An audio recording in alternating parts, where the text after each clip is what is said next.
My God!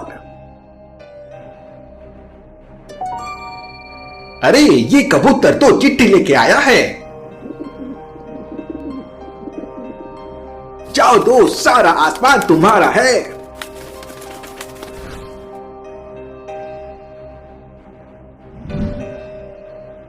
ये चिट्ठी में तो छायामणि तक रास्ता बना हुआ है, लेकिन ये किसने भेजा होगा?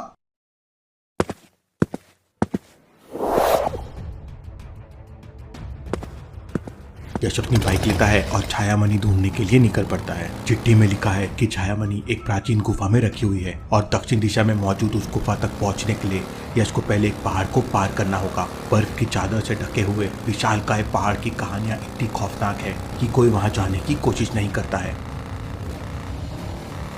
लगता है यही वो पर्वत है, लेकिन ये तो बड़ी आसानी से मिल गया। चिट्ठी में तो लिखा था यहाँ तक पहुंचना बहुत डिफिकल्ट है।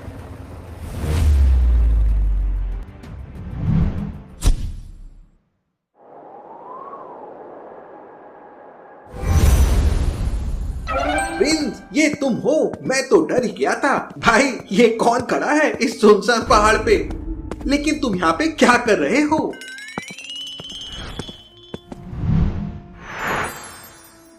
अरे इसे ही तो मैं ढूंढ रहा था। मैं नक्शा नहीं दूंगा।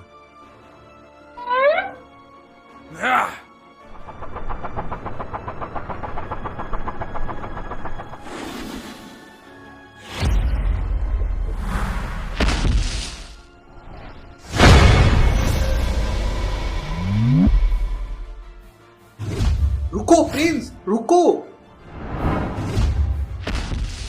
मुझे बताओ तो, ये क्या हो गया है तुम्हें?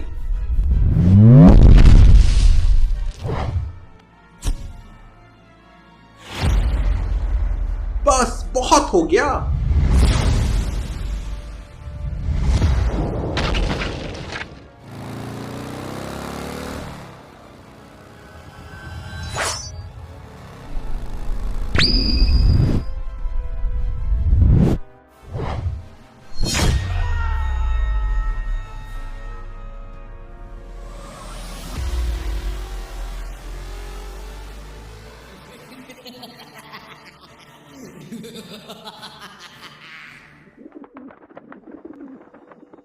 स्वामी कार्तिकेयन के आश्रम में मेडिटेशन की वजह से रजनी ने स्वयं पर पूर्ण रूप से नियंत्रण पा लिया है। अब रजनी अपने भूतकाल की हर एक याद को अपने अंदर झांककर देख सकती है। रजनी अपनी यादों को फास्ट फॉरवर्ड करके देखने का प्रयास करती है।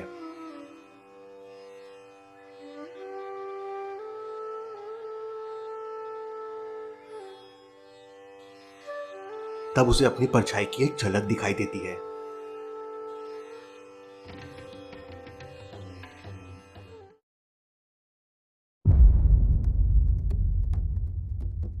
फिर कभी उसे सिर्फ अपनी बॉडी दिखाई देती है, कभी परछाई, कभी सिर्फ बॉडी।